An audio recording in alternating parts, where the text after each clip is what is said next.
Hello again, guys. Welcome back to Active Essex YouTube channel. You're here for session number 2 with Callum from PDMA. If this is your first time coming over to the channel and the first time you're seeing the video, please go ahead and check out session number 1, where we spoke a lot about the core foundations of mixed martial arts. We looked at the fighting stance, we looked at our jab and cross, and we looked at a little bit of footwork and tried to combine that all together. Today, in session number 2, we're going to be looking at how to advance that. We're going to be looking at some defense mechanisms that we can use for the jab and cross punches, because of course in any form of fighting it's not always about attacking. Primarily we use these kind of resources to keep ourselves safe, so we have to have some kind of understanding, preferably a good understanding of the defense mechanics that we need to use for the strikes that we're using also. So we're going to be looking at implementing some defense mechanics for the jab and cross punches. We're going to be looking at expanding our striking system, so we're going to be looking at throwing some front and some back hooks with our weak and our strong hand, and of course we're going to be looking at the defense mechanisms for those too. We're then going to again throw all of this together, because throughout these videos the main intention is for us to really develop a good solid base of mixed martial arts, so that we can kind of use these skills as and when, whether it be competing, whether it be keeping yourself safe, whether it just be for training. It's always good to kind of have a really good foundation. So over the next couple of videos, that's kind of what we're going to be working on. That's kind of what we're going to be focusing on, is keeping our foundations nice and solid. So what you will find is that the skills that I'm trying to promote to you guys are probably the more basic skills, and it's best for us to kind of iron those out before we look at anything more advanced. So that we can kind of really get comfortable and really get used to throwing these strikes and using these defenses, because these things are really great to do at home to get into the muscle memory. They're really great to use when you aren't presented with an opponent, but ideally we want to be using these things more and more, so that by the time we do get presented with an opponent, it's embedded in us and we just use these defenses, we throw these strikes like second nature. Okay, so today we're going to do a quick recap on what we done last week. I'm going to quickly re-demonstrate some of the strikes that we used and re-talk about the fighting stance very, very briefly. And as said, we're going to look at the defenses for the jab and cross first. All right, so looking at our fighting stance as we did last week, we spoke quite briefly on where our hands need to be, where our head needs to be, the concept of dropping our chin and keeping our legs nice and loose. Okay, so for me, as I stated in my last video, I'm right-handed, so I like to keep my right hand back, my left hand forward. I like to keep them up by my chin. I drop my chin a little bit and I keep my knees nice and loose, which allows me to give a little bounce. And here is where I'll throw my jab and my cross punches. Okay, for those of you that are left-handed, we switch sides, 1 foot back, 1 foot forward, left hand up, right hand in front, dropping my legs, dropping my chin, and here I'm nice and protected, throw my jab, throw my cross. Okay, we did touch on briefly the concept of having your body forward or to the side. For me personally, I like to be a little bit more side off. We call this half a man, and for some other people they like to be more front on. They call this a full man. Okay, so in my teachings, preferably I like to teach my students to use half a man. But if while we're at the beginning stages of learning, you guys are comfortable using a full man, that's perfectly fine. Okay, so that's our fighting stance quickly recapped. Our jab punch is obviously our front hand. This is used for a snap. It's out and in. Okay, it's not a drive through.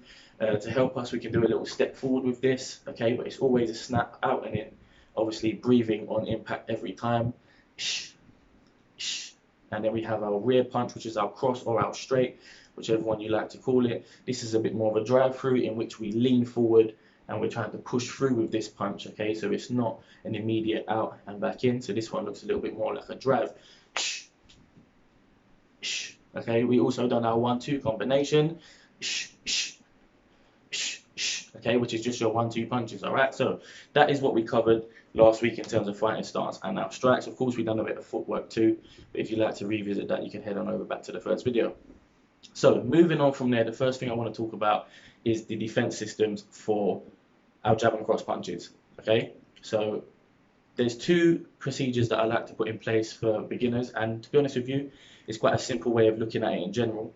Is the moving procedure, in which you move yourself out of the way of the strikes, which is of course the safest option, and then your blocking procedure. Okay, they're both viable, and depending on what kind of fighter you like to be or the way you process these kind of things, you'll tend to lean more to one than the other. Okay, but it's good to get really comfortable with both. In all of my teachings, I like to provide a dodge and a block for all strikes. Okay, so looking at the dodge for a jab. All right, if I was to have a jab thrown at me, here is where I am exposed, here is where I'm not. Okay, so what that means is that I don't want anybody here. Okay, I don't want to be in the presence of somebody on the inside of my body.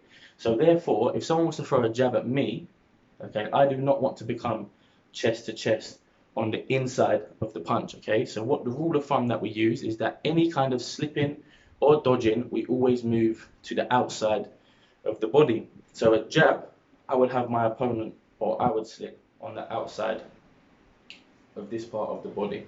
Okay, and the reason for that is because I'm also defending my core while being able to load up on some counter attacks. All right, so for a jab, we would slip on the outside of that punch, and the mechanics for a slip from your fighting stance work as follows. It's not a whole dip from your hip to the side. Okay, it is more of a twist from your shoulder in a direction to your knee, and a little bit of a drop from your legs. Okay, so my hands stay up, I twist my shoulder in and facing it down to my knee, and as you can see from the video, my head comes away from what we call center line. Okay, so as it throws a jab, I slip on the outside, which allows me to counter with a shot there. Okay, slip, shoulder to knee. As you can see, my hands stay up by my face. All right, it's very, very important that they stay up by my face, because no matter what happens, I need to keep that protected. Okay, if I don't keep my face protected, then there's no point in us doing this at all. The same procedure for a cross. Okay, as stated beforehand, I don't want to be chest to chest. I want to spin out and give myself time to load up and counter. Okay, so the same procedure works, is that I bring this shoulder and I put it in the direction diagonally towards my knee. Okay, my hands stay up, boom, slip, boom. Okay, that is the best and easiest way for us to throw our slips. Okay, as you can see, both times my head comes off center line. Okay, really, really good drill to practice with your opponent or a teammate. Have somebody place their arm out, their jab hand, and just slip. Okay, just keep repeating the slip. Okay, if you find a stick or a pole that you could use, anything that protrudes out in front of you, just get comfortable leaning in, throwing a counter, leaning in, throwing a counter, and the same for the outside, leaning in, throwing a counter, leaning in, throwing a counter. Remembering shoulder down to the knee, we're not leaning from our hips. Okay, so just to recap one final time, leaning in from the shoulder down to the knee, a little bit of a bend in my leg, throwing a counter, leaning in, throwing a counter. Okay, that is our dodge mechanic for either a jab or a cross. Now, the most simple block mechanic we can use, which I'm sure loads of you would have seen in boxing fights, is literally creating a shield. Okay, we call this a front shield. All right, now the important factors about this guard is that I don't want to cover my face. If I'm covering my face, I can't see. I need to be able to see my opponent. So we place the inside of our knuckles like a monkey grip onto our forehead. Okay, if we don't place it onto our forehead and we place it in front, I'm sure you guys can guess, the likelihood is that we're going to end up hitting ourselves in the head, and that's the last thing we want. So we're placing monkey grip on our forehead with just a little gap for me to see my opponent, and what I like to do is keep it open until I can see the strike coming, then I close, then I open, then I close, open, close. Okay, that's how I prefer to use it. Some people like to stay in their fighting stance until the very last moment and throw it up, just like that. But the main mechanics we need to be focusing on is reinforcing our shield. Okay, reinforcing our front shield. Okay, this is the most successful block. The likelihood of you getting hit with a jab or a cross using this front shield guard is close to minimal. Okay, really, really easy thing to practice with your opponents or your teammates in sparring, or whoever it is you're practicing with at home. Just get them to lightly throw their cross, lightly throw their jab, just placing. Okay, we don't want to hurt our teammates or our partners. All right, it's good to just be controlled just placing them and getting used to throwing up that shield guard and getting nice and comfortable with that. So those are our defense mechanics for our jab and cross. We have our slips, where we can enable some counters, and we have our front shield guard, okay? Keeping in mind reinforced monkey grip on the forehead, keeping a gap in the middle for me to see, whether that be that you have it here and you close it on impact, or from your fighting stance, you throw it up, okay? So we have our attacks and our defense mechanism now for our jab and cross. What I lastly want to quickly expose you guys to is, let's throw out some hooks, okay? These are really, really crucial punches, okay, because they're very, very strong. They're not the same as your jab and your cross, okay? These are more your haymaker kind of punches that people would be throwing in boxing, okay? Now, for me, as a mixed martial artist, there are a few different ways that I like to throw this.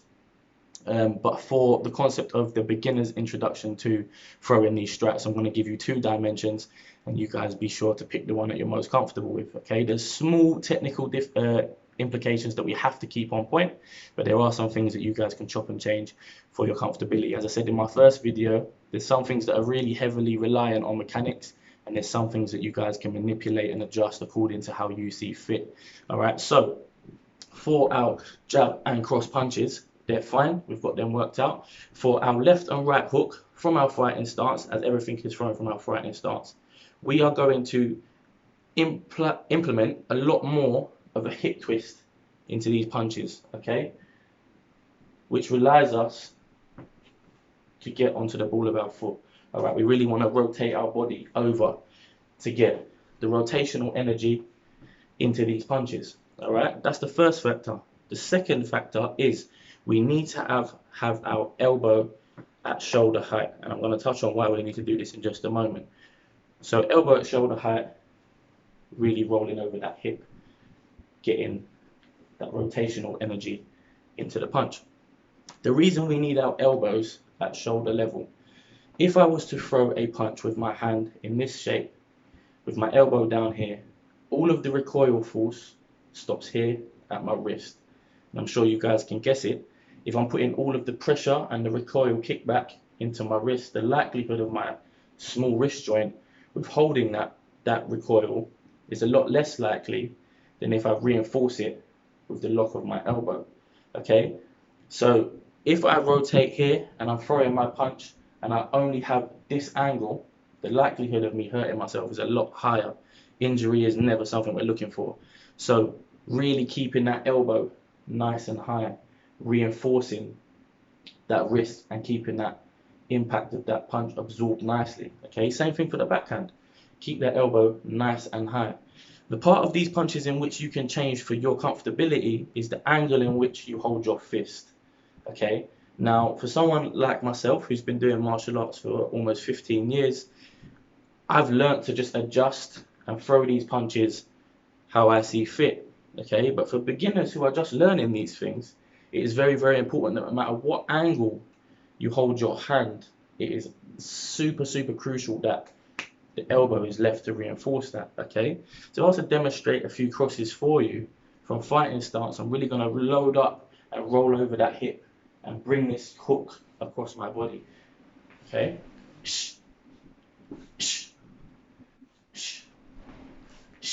As you can see, I keep that elbow nice and high. For some of you that like to throw your punches like this, which is how I personally like to throw them as well, I do both, but this is definitely my preference. I'll show a few there.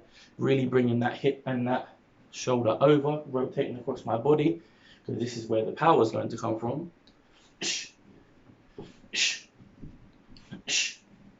Okay, and the same thing for the back hook.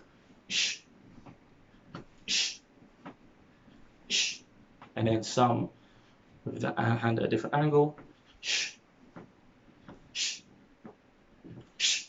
Okay, so those are the simple ways that I like to throw my hooks. Just simplifying it, keeping it down to the elbow nice and high, and deciding whether or not you want to keep your hand at this angle or this angle.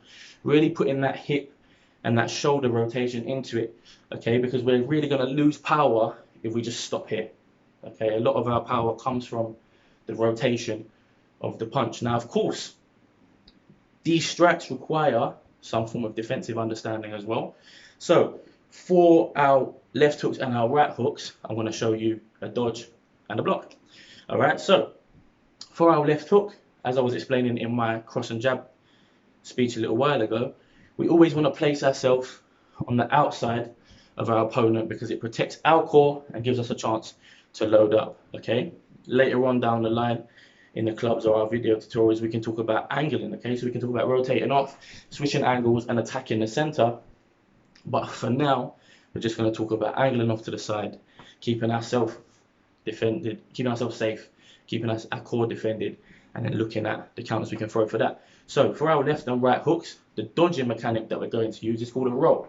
Okay, now a lot of mistakes that are made by beginners when they use their roll mechanics is they look to the floor and they bend from their hip and their back.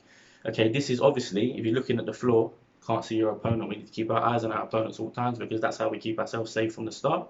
So the mechanics for our roll, hands up at all times from our fighting stance.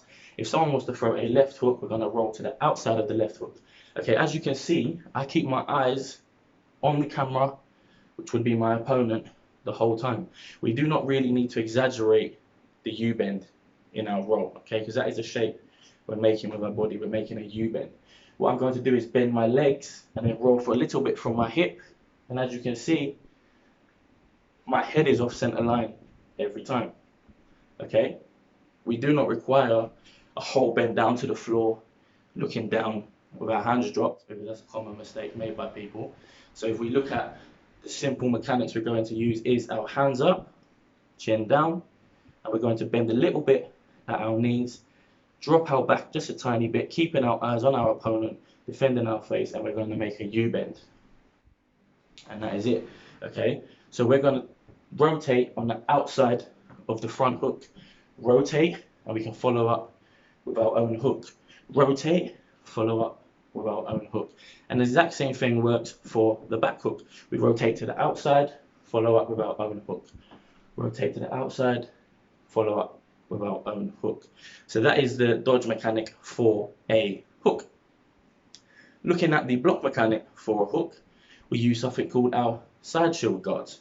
Okay, now again, as I mentioned a little while ago, these punches are a lot harder than your jab and your cross. So if you're looking to block these punches, you're really going to have to reinforce that block more than you would if you was using your front shield guard, because these punches do not contain as much force. Therefore, we need to really hook this shield. Okay, and the way we use this block is there's two ways we can do it. Preferably, I like to use the hook behind the head, and this block can also be used for kicks, which we'll look at later down the line. But this is the hook. This is the guard I like to use for a hook. Some people like to shield up without hooking their head. I like to hook my head. Those are the two different technical differences we can use. For today, I'm going to show you how to hook the head because it's really going to reinforce that guard. So from the side angle, what that looks like is that if a hook was thrown, we lean, place our hand to the back of our head, keep this gap as small as possible, tucking our elbow in. The whole of my face is defended. Okay, assuming that we keep our chin down in our fighting stance, I should be able to just lift my hand up and cup my head. As you can see from this angle, 95% of my head and my face is defended. Okay, so a left hook, we raise our left arm, cup our head. Right hook, cup our head, keeping the gap between our bicep and forearm as minimal as possible. Okay, so just what they look like for you a few times is left shield, right shield, left shield, right shield. From the side angle, left shield, from the right angle, right shield. Okay, looking at all of those mechanics now that we've covered, we have for our attack artillery, we have jab, cross, left hook, right hook. For our defense, we have our slips to the outside, we have our front shield guard, we have our rolls for our left and right hooks, and we have our side shield guards for our left and right hooks too.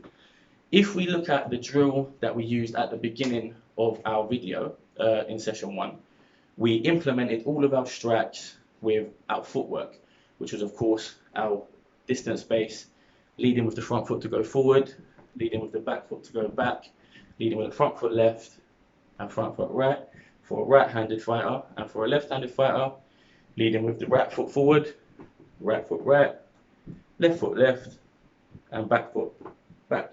Okay, we are now going to put all of those together, and this is basically going to create our immediate foundation, minus our kicking strikes, which we're going to look at covering in our next video. We have now generated a nice and diverse foundation to get us into the beginner stages of mixed martial arts.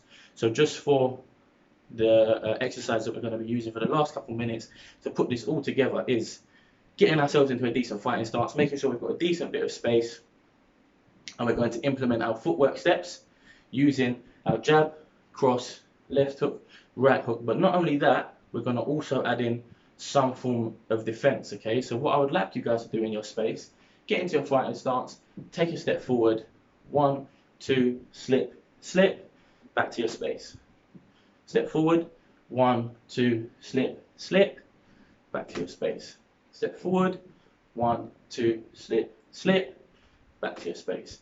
And then moving on to testing and trying out some of the hooks. Step forward, left hook, right hook, block, block, back to your space. Left hook, right hook, block, block, back to your space. Step forward, left hook, right hook, block, block, back to your space. And testing now the dodge mechanics, left hook, right hook, roll, roll, back to your space. And again, left hook, right hook, roll, roll, and back to your space. And one more time, left hook, right hook, roll, roll, back to your space. Let's test out some of the blocks for the 1, 2, 1, 2, shield guard. 1, 2, shield guard. Stepping forward now. 1, 2, shield guard. Okay, and then we can start messing around with this and get a little bit more comfortable and just play with it, merging all of them together. We can step forward and we might do a jab, right hook, block, roll, step back.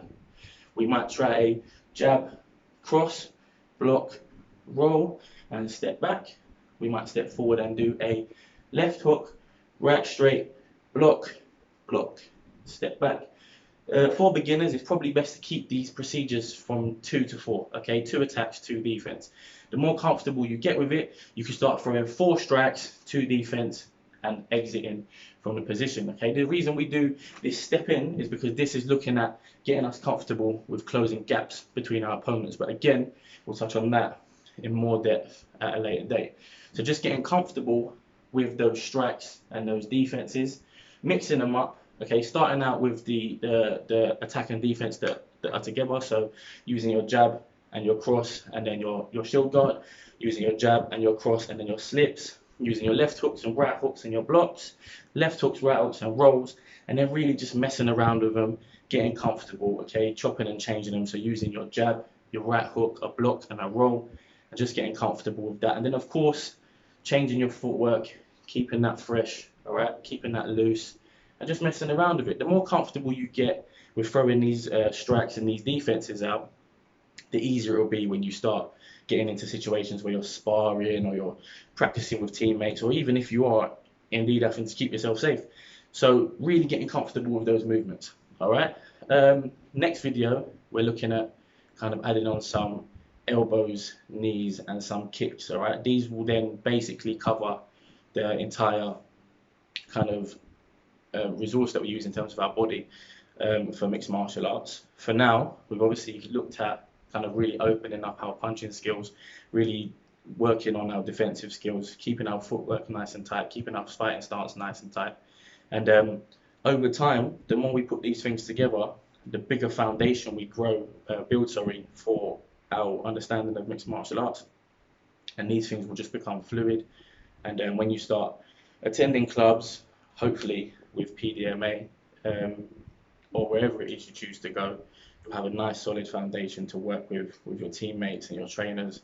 And if it is that you go and start competing, or it is that you find yourself in a situation where you need to look after yourself, these things will help you give yourself a nice solid foundation of either competing or self-defense.